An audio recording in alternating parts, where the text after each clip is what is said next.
My name's Raj Adler. I'm a partner and founder of a firm called Activate Capital. The name of the panel is Defining the Environmental Impact of What We Do in the Supply Chain. Now, we've had multiple panelists here in this track around sustainability, so we're going to try to broaden this out. We've got an amazing group of panelists. We've got some real specific focus in and around circularity in the supply chain, which is interesting. They're going to tell you why it's important, what you can do to impact your own supply chains. So I'm going to start with a quick intro and ask the panelists to do a quick intro. My name is Raj Adler again. I founded a firm called Activate Capital. I've been investing around sustainability since the mid-90s. Activate is a growth stage venture fund focused on companies that are powering, producing, and moving our global economy more sustainably. And it's that last segment, the move, was one of our big themes around sustainable supply chains. So we are super active in the space, and I'm really proud and excited to hear from our panel. So let's just go down the line, intros. Hello, everyone. Andrea Aranguren. I have spent most of my career in the physical commodities market, mostly on the operations and logistics side. I am the CEO and president of MineHub, which is a tech company that has developed a suite of digital tools really tailored at digitizing the physical commodity supply chain with an aim on helping to make the supply chain more efficient, resilient, and sustainable. More specifically, we act as a connectivity layer between our customers and every node in their supply chain, really helping to drive collaboration and sharing of data, which helps to optimize their activities. Hey everyone, my name is Stephanie Benedetto, and I'm the CEO and co-founder of Queen of Raw.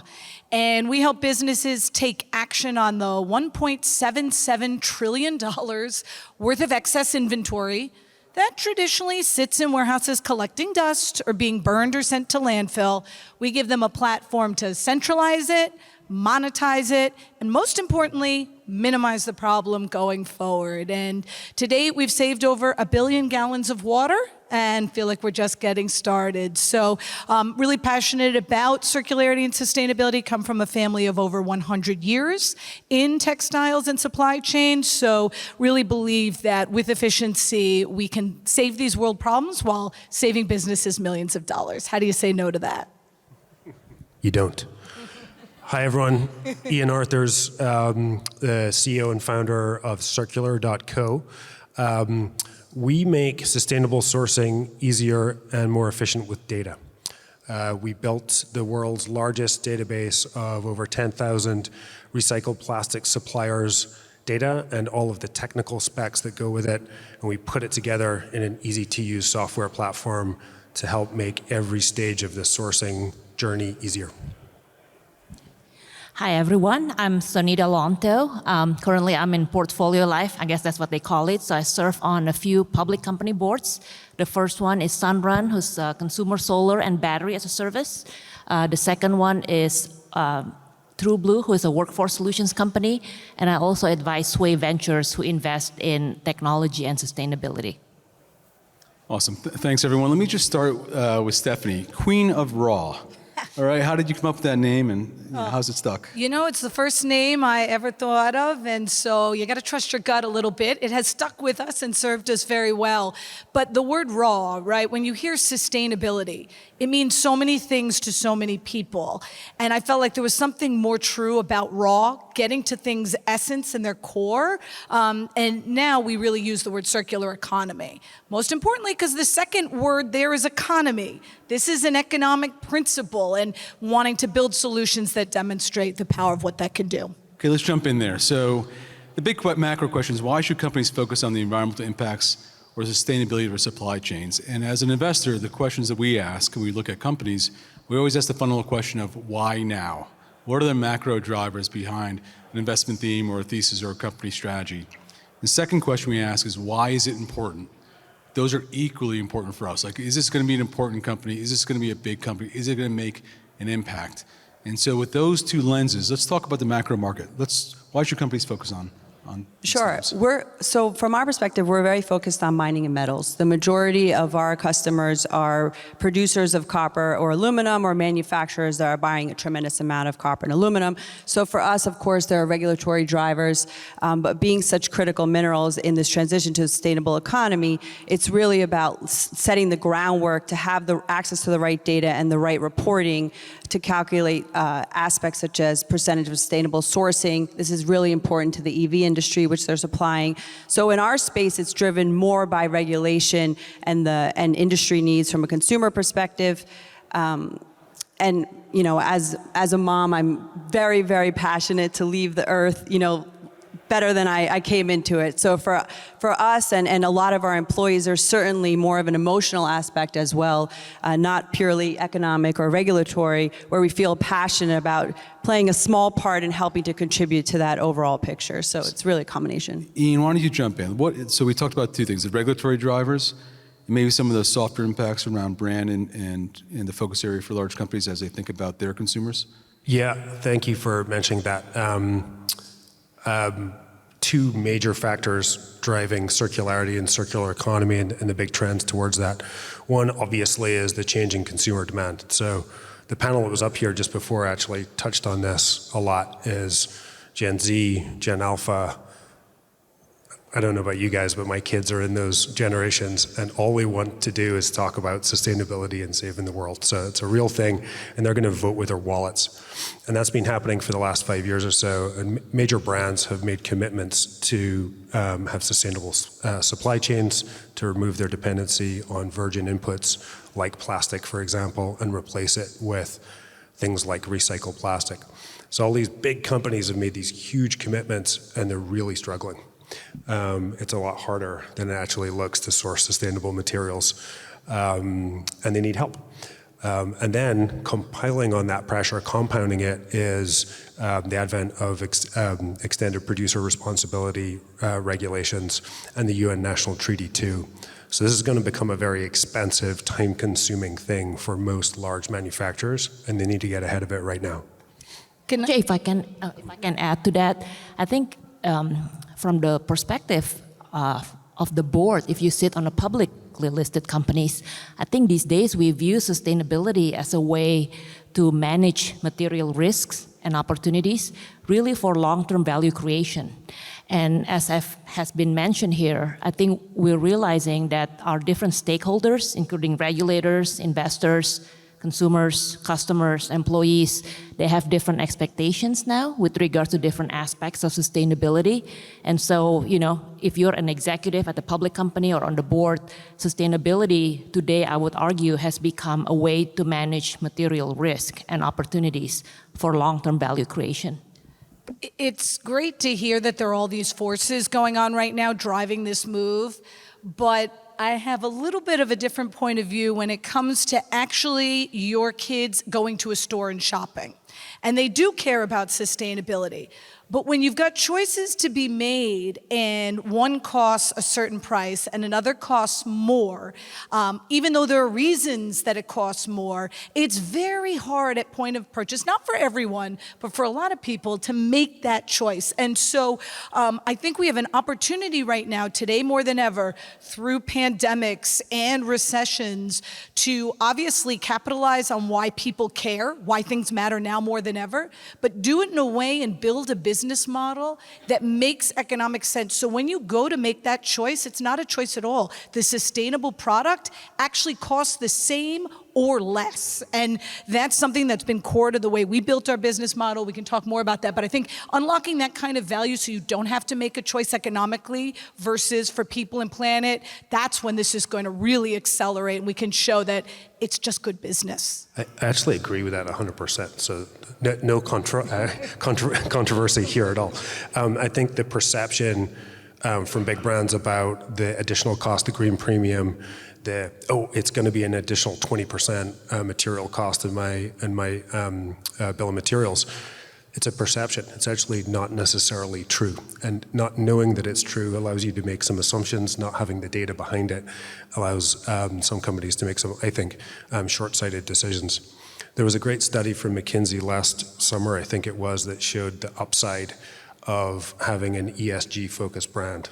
For example, if you've got recycled packaging, and they showed that on average, those brands outperformed their peers by 1.8% compound annual growth rate every year for 5 years.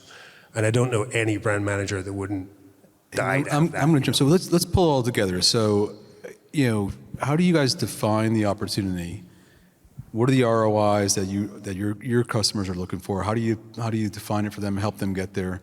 You started touching on it, but I'd love to hear from all of you. Let's jump in. How big's the TAM?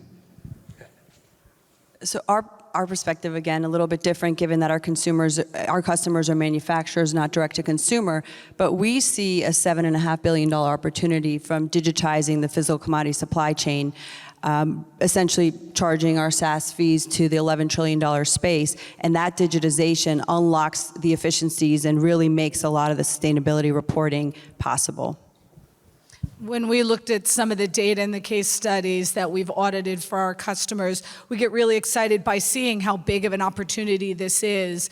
For some of them, up to 15% or more of their bottom line annually is in waste and liabilities in excess. And sometimes they don't even know it until they start working with us. And so by helping them identify it, monetize it, minimize it, they're able to recoup on that, very quickly and easily, while taking the money they've saved and made with that excess and put it back into doing good work with their supply chain. So today we have, with some of our public companies, they've diverted 92% of their waste from landfill and incineration, moving tens of metric tons at a time. It isn't just one t-shirt at a time. It can be automated, scalable, metric tons at a time, while saving them millions and millions of dollars. So I think that's... I can add a little bit around plastic in particular. So I don't come from a plastic background. I don't come from a manufacturing background. I've built digital supply chain tools and platforms for the last 20 years. Google, Airbnb, TaskRabbit, big consumer platforms. And I was blown away by the TAM, the total addressable market within manufacturing, particularly within plastic. It's a $600 billion a year business. 400 million tons of plastic produced every year, virgin plastic, with less than a 10% recycle rate. So that 350 million tons of plastic goes into our atmosphere, goes into our ecosystems, goes into our bodies as well. There's a study showing that most humans now have microplastic in their blood, which is quite frightening. So that's the Did you say 10% is recycled right now? Only 10%? So globally, only 10% of all plastic produced has been recycled. The US is lower than that. The US is about 5%, depending on who you ask and how they study it. Europe, it can go up to 30%. So there's a lot of headroom. Okay, so jumping in, you guys all have really interesting markets you're going after. You define big problems in those marketplaces. Let's talk about the challenges. Like what's standing in the way? And it could be all things: capital availability, technology availability, data availability, and integration. Let's jump in. What are some of the challenges? Data. Go ahead, you go. Yeah, no, for us at first, a lot of times, yes, data is definitely a challenge, but I think there's this common assumption that sustainability is good, but it can only be done in a little pilot project or a little eco-conscious collection or in one little location in one little region of the world.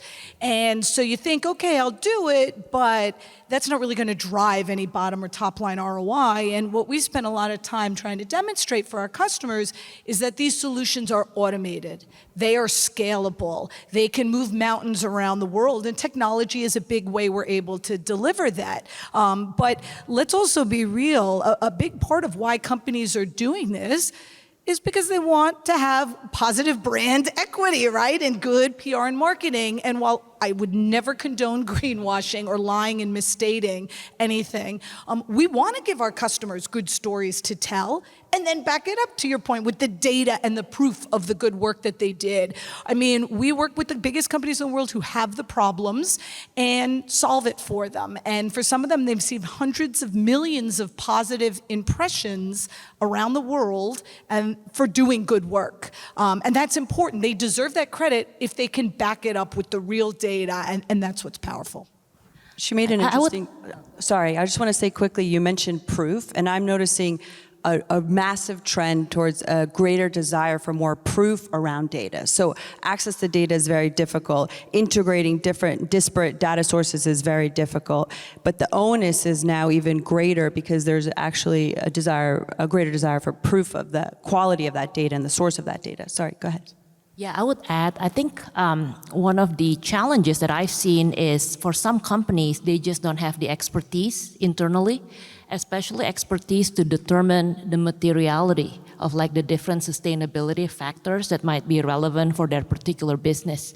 And also, in addition to expertise to determine materiality, some companies also may not have the expertise internally in order to develop strategies that not only mitigate risk, but actually explore some of the opportunities.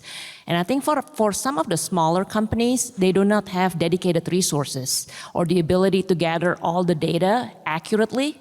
And even after they are maybe in some cases able to gather the data, they are not able to actually disclose it in a way that is actually relevant for their stakeholders. Hey, Sunny, let me just add to that. So you're on the board of a couple of public companies. You have quarterly earnings reports every quarter. So your investment in any kind of business transformation is a meaningful one because you've got your quarter to quarter as a public company. So that's number one. How do you manage that at the board level? And how do you provide the necessary sort of backstop to your management team who wants to push this forward? And so that's one on you. The second one is you raised a good question about internal skills to be able to understand the technologies, understand the impact, the timelines. Where would you recommend companies turn? Who are the specialists out there that can help? Yeah, I would say it truly depends on the company. Prior to Portfolio Life, I was with HP. Large company, sustainability was extremely important for us. So we do have dedicated resources internally. And we had a senior executive that was reporting to the CEO and report to the board as well with regards to the progress. So I think in that particular case, let's just say the company has enough political will, let's just say it that way, and wherewithal to actually view it as a long-term strategy that is integrated with the company's overall business strategy. But to be honest with you, Raj, I think most companies are not that way. Like a lot of companies, sustainability operates in a silo. You should see like where does sustainability actually sit in the organization? And does that organization have the buy-in or like the ability to lead cross-functionally across all the different departments? Because as we know, it's not a one place, right? It's like the overall place. Absolutely. I'm going to jump in there because I think it's a really good pivot, which is I'm going to ask the other panelists to talk about who they sell to. Because if you're selling into a chief sustainability officer, very limited budgets, and maybe not a ton of support across the operational portions of the enterprise. So who do you guys sell to? I'm going to jump in there with that one. So we've been around for 2 years now. And prior to that, I did a year of deep research looking at large manufacturing companies and understanding why there's been slow adoption of sustainable materials like recycled plastic. And the primary reason was this organizational alignment. So it may not be the skill necessarily, but it's the alignment around the skill. We still actually struggle with that today. So we'll go and sell to large CPGs or large household goods manufacturers or even large automotive and OEMs. And there's no norm around how to make decisions around sustainability sourcing. Invariably, there's a CSO, and then there's the procurement folks, but also the brand. And there's no setup, there's no standard, no norm. So we have to come in and help educate, right? And then it's a slow burn and a slow process. Data really helps with that. So what we found is understanding of sustainable markets, reporting how to get data has been really, really challenging too. So that's our entry point. We come and lead with data. Yeah, and the CSOs are definitely your brand champions. Obviously, they care and they're passionate, but now we need in the room the C-suite. You need the CEOs setting the corporate agendas, the CMOs doing the marketing and the storytelling, the CIOs and the COOs dealing with the ops every day, the CFOs who deal with the financials and the liabilities on the books. That's critically important, exactly what you said. And we love to think of working with the public companies where they don't need to have the expertise. If we're doing our job right, we can be a competitive advantage and a partner for them. We can bring expertise, we can bring technology. And again, if we're doing our job right, they don't need to worry about the technology, right? It should do what it needs to do to save them time, save them money, and save them valuable resources, and just deliver it in that nice report, and they can keep doing their business, because that's what they need to do every day. And Raj, can I add to that? Because again, reminds me of my last year at HP. I think if the company can really showcase sustainability, truly either reduce cost or increase incremental revenue, I think it's so much easier for them to get the buy-in. And so when I was at HP during my last year, we actually won some RFPs, partly because we could showcase that we had better sustainability programs compared to some of our competitors. And we tried to quantify that. So internally, we're like, hey, actually last year we won another $3.5 billion in commercial RFPs, partly because the RFPs required sustainability programs, and somehow we thought we won against the competitor, partly because we had better sustainability programs. And I'm using this as an example because I think for companies, at the end of the day, it only matters if it either quantifiably reduces cost or it increases revenue. One closing thought on that is that a huge lesson learned for us has been, we used to assume that we would sell our customers on the value and the benefits and that they would come up with the dollars and the business case. And we learned that by asking qualifying, sort of details, we were actually the ones that needed to come up with that business case and calculate benefits and savings to sell the platform for them. Agree 100%.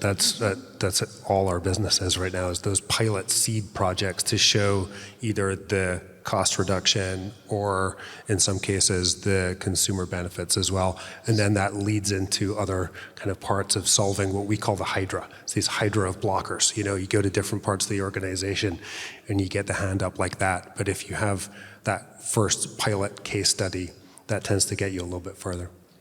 Okay, I'm going to be controversial. So what I heard is, hey, we have to find a CEO who cares about it. We need to sell into the CSO, get the CFO on board, build the case studies. That just sounds like a lot of time. And so what I'm going to push back or ask the question in maybe in a little more controversial ways, we're trying to reinvent businesses to be more sustainable. We're trying to re-architect the way they do their core business to make them more profitable, more sustainable, and really get more aligned to where the world's heading. So take me through, is that the pitch you guys are giving? Like, how broad are you trying to go? Are you really narrowing in on, hey, there's one little seam of applications that can help you focus on?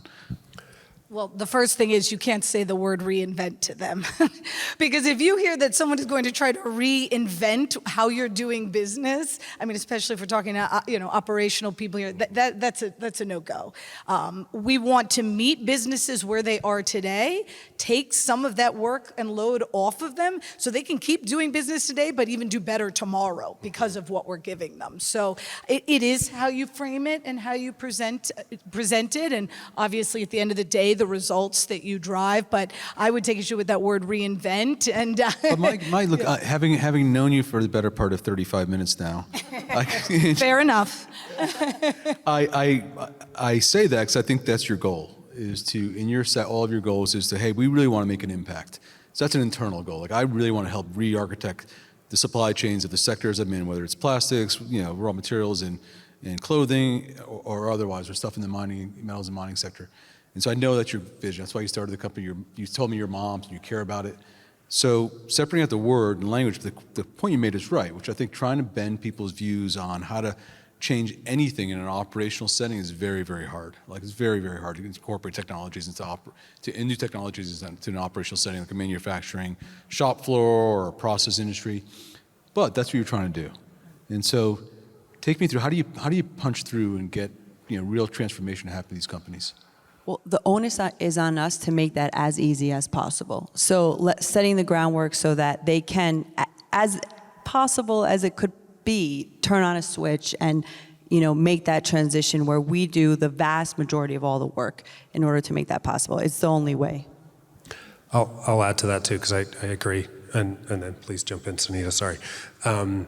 I sold my last company to IKEA. Obviously, hopefully, you all know IKEA is a large company, and I know them really, really well. They're now a customer of ours, and the senior layers of the organization are fully committed to sustainability, and we run a pilot project with them. And the head of sourcing, we get down to it, and she's like, Ian, you can't change our way of working. You have to fit with our way of working. And I'm like, okay. We're gonna make that happen. So we had to retool the way that we thought it had to happen in order to meet them where they were. And then once we had that success, now we can take it further. It was a reality. Yeah, as I was listening to all of you, reminded me during my operating role, trying to introduce new technology or new ways of doing business to legacy companies. I would say, I think each company is at the different stages of maturity with regards to where they are on the journey. So everyone's on a journey, unless you're a brand new company, you don't have any legacy systems, right, or processes. But I think as a vendor, probably one of the things that you guys can help do is to showcase some success stories of like either their peers or their customers.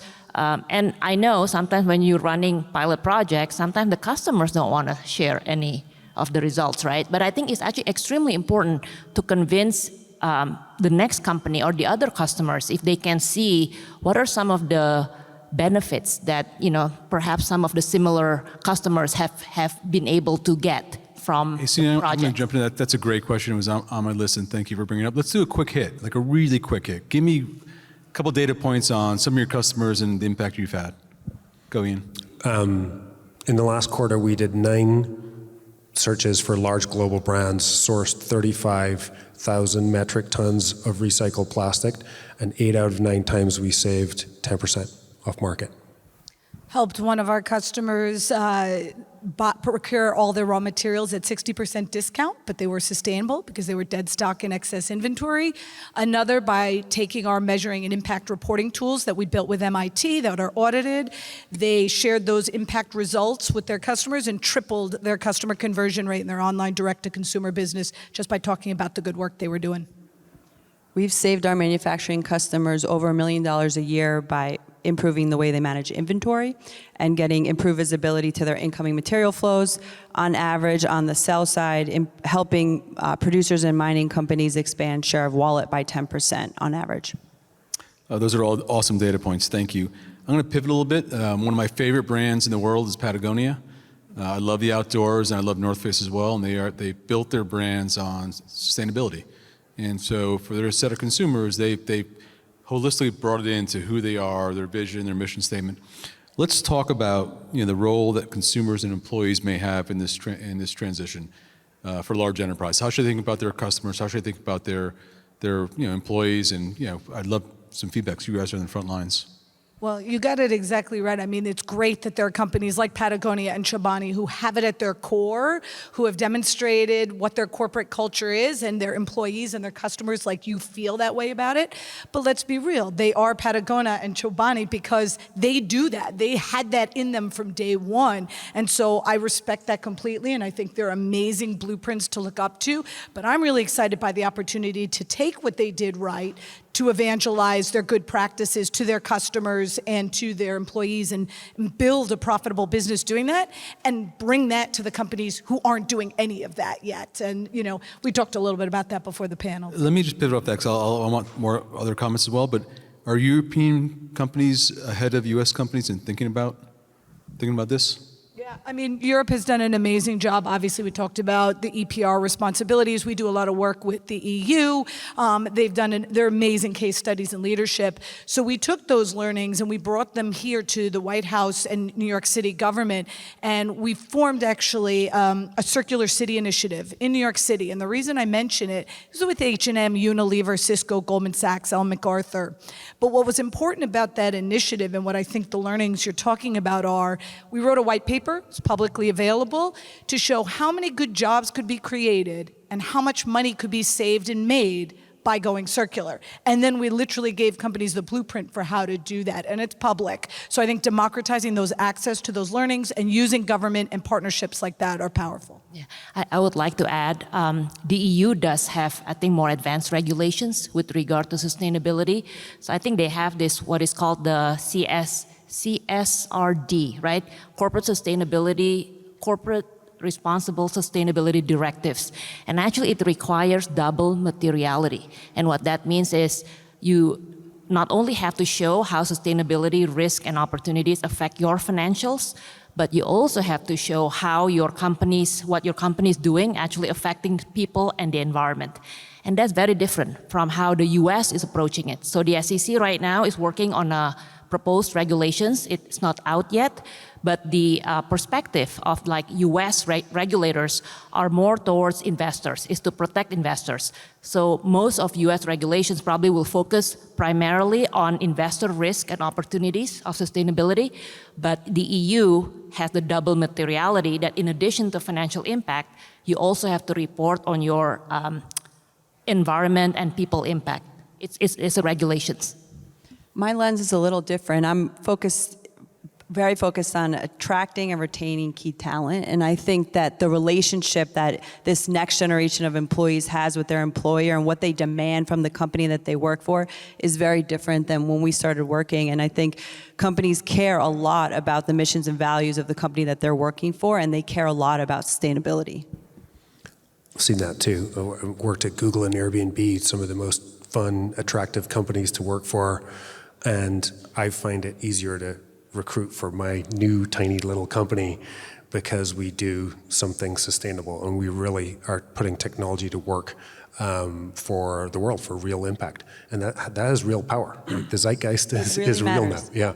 I think the data points are close to 60% of grads or 40% of grads from Stanford Business School and Harvard Business School want to be in sustainability. I've got an 18-year-old, a 21-year-old, and a 23-year-old, and they all look at me and say, "How did you guys screw up this planet so bad?"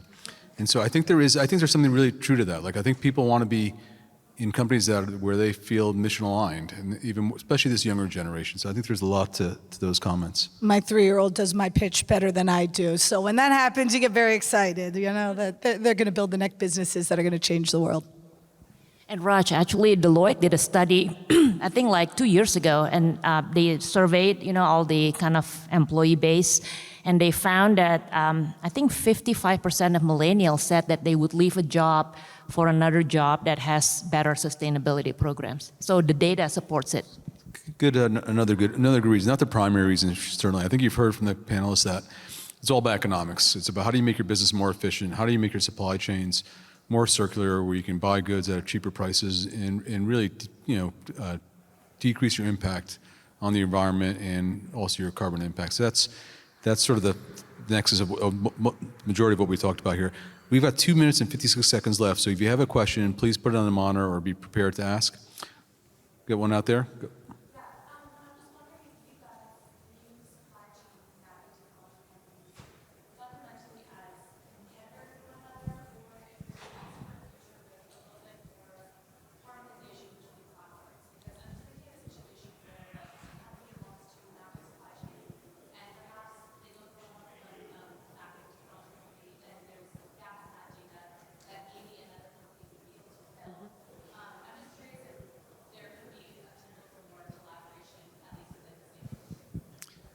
You guys got Yeah, more innovation all the time.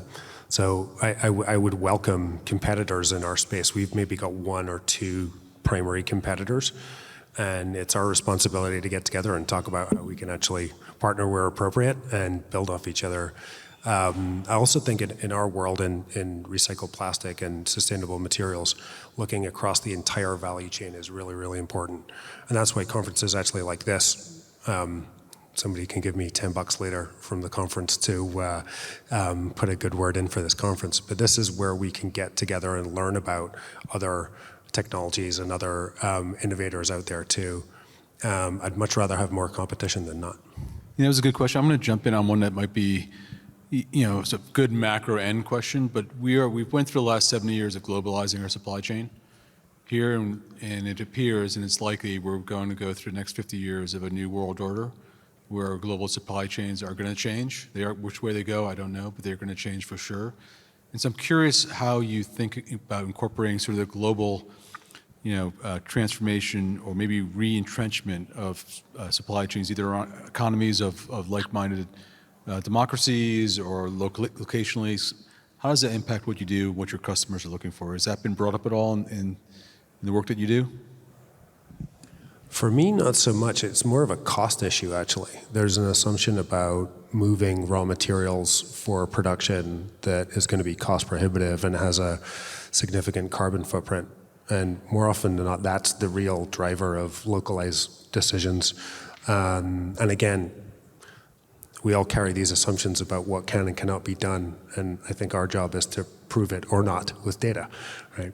Well, a lot of us have spent time, and as you've heard in some of the case studies, proving it and doing the use cases with the whales, with the biggest companies in the world. But I also get really excited in the future about how do we take those learnings and now proving that things are automated and scalable, democratize access to what we've built to the masses. Because that's when this really, to the point about competitors and different parts of the supply chain, when we can truly connect the dots and everyone can participate in the circle, the economy flywheel really starts to take off. So that's something that's very important to us. I mean, it happens top down, it happens bottom up, and every way in between. And then everyone becomes an integration partner of ours, and that's the future we want to build.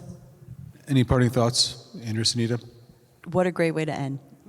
That's where we should end. Let's thank the panelists for a great 45 minutes.